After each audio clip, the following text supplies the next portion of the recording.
Both the PlayStation Plus and Xbox Live Games with Gold titles have been revealed for the month of October, and what you can say about both of them is that a lot of gamers are pretty disappointed. Now, I talked about the Plus offerings yesterday, and it seemed like a lot of you guys thought I was also being a little bit too harsh with Plus. They've got a horror-themed game for October, and I didn't even think about that. That is good timing. However, at the same time, a lot of you guys also mentioned that they just gave out Dead by Daylight, and one of the games that they're giving out now is kind of similar, so I definitely get the criticism, but I still want to take a look at both services' offerings and compare them, because Games with Gold, let's be real, not one of the better months for that service. It looks like Xbox's Game Pass program has really taken a lot away from Games with Gold, because if you guys remember, Games with Gold used to be absolutely bonkers, but now they've dialed it back a little bit. So without further ado, let's kick it off and start by taking a look at the Plus offerings. First up, of course, the headlining game for PlayStation Plus for the month of October, and it is kind of timely because, of course, we have Halloween coming up, Friday the 13th The Game. Now, Friday the 13th The Game is a title that's been going through a lot of turmoil. A lot of the updates and post-game content was canceled because of licensing issues. It was picked up by another developer pretty recently, and right away, they're offering the game as a Plus title, which I do think is a good idea. A game like this, you've got the October horror theme going on for it right now. If Friday the 13th is ever going to have a second lease on life, and now is the time to take advantage. The game itself is regarded to an okay scale. It did have some network issues at launch, but it seems like that has been remedied quite a bit, and it's currently sitting at a 61 on Metacritic.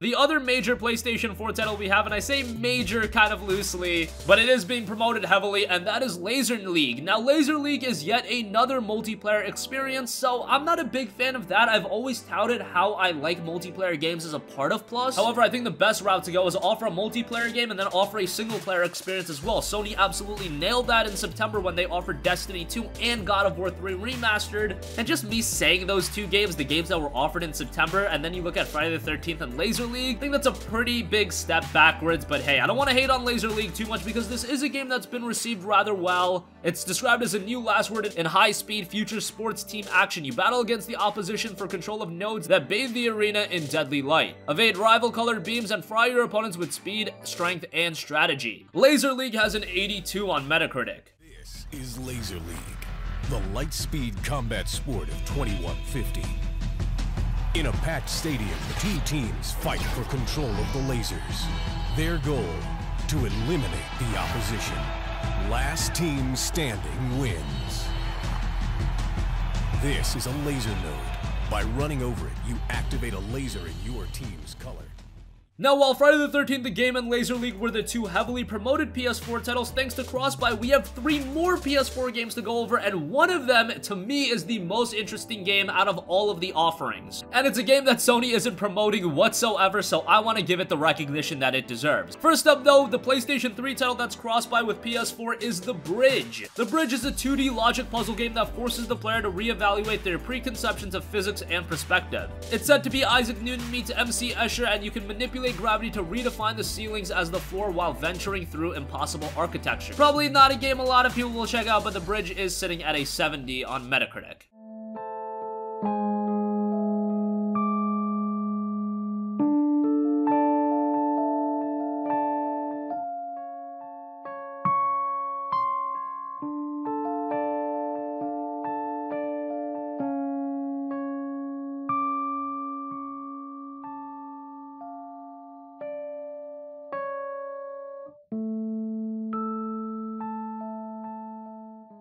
Next up, we have Rocket Birds 2 Evolution. This is a PlayStation Vita title, and it will be cross-buy with PS4. Rocket Birds 2 Evolution is an absolute zany game. It does have a cooperative element to it in the rescue mode, and one of the sayings the game is touting is "leave no bird behind." Absolutely crazy game. Currently at a 67 on Metacritic, but another game to check out.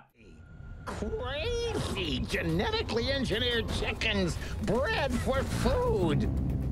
Is that the future you want for your people? Hard-boiled chicken? Evolution is delicious, and you're a part of that.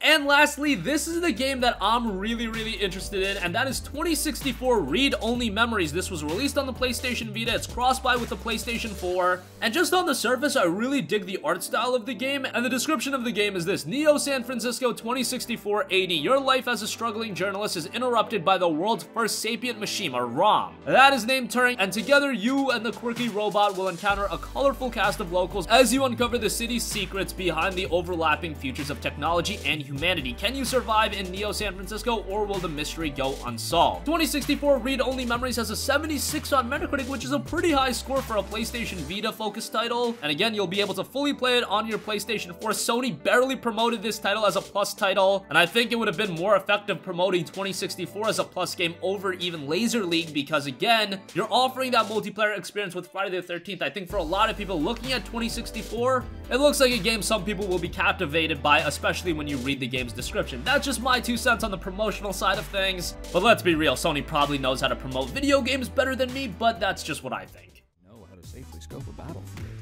how to avoid detection by enemies, how and when to escalate to combat, you know, and everything else. It sounds like it's going to be up to us. Yeah.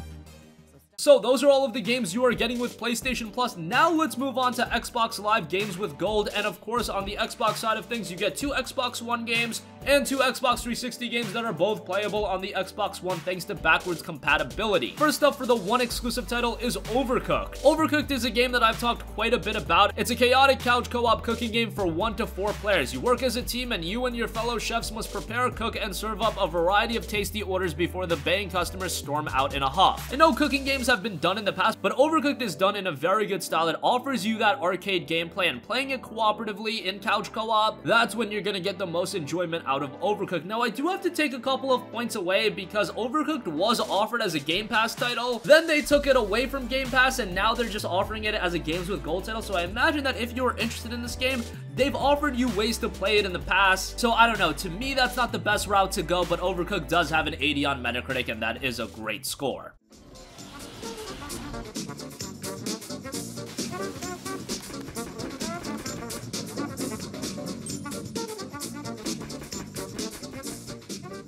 Next up, the other Xbox One focused title is Victor Vran. In Victor Vran, you assume the role of Victor. You're the hunter of demons and forge your own hero on a quest to liberate the cursed city of Zagarovia. You decide how you play at any moment, even in the heart of battle. Modify your demon-slaying loadout as you dodge deadly attacks, leap from towering locations, and take on hordes of hideous beasts and cunning boss monsters. It has a very respectable Metacritic score of 77. I think it's a solid offering, even though weren't they offering the Van Helsing games on Games with Gold for a very long time, so it just seems kind of odd now you're going to Victor Vran. Some originality in the games would be nice, but hey, I can't complain about that too much.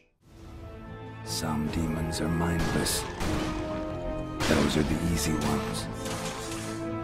Others are fierce. Let's move on to the Xbox 360 titles. First, we have a pretty iconic game. I feel like this is a game a lot of people know about, and that's Stuntman Ignition. If you grew up with games last generation, Stuntman Ignition was actually a pretty known title. You would see it being promoted often, and it's an arcadey racing action hybrid. I remember the game being a lot of fun, but I haven't played it in years. It does have a 75 on Metacritic, but a game, again, that is quite recognizable, and that's why I think the game works really well as an Xbox 360 title that you're giving out.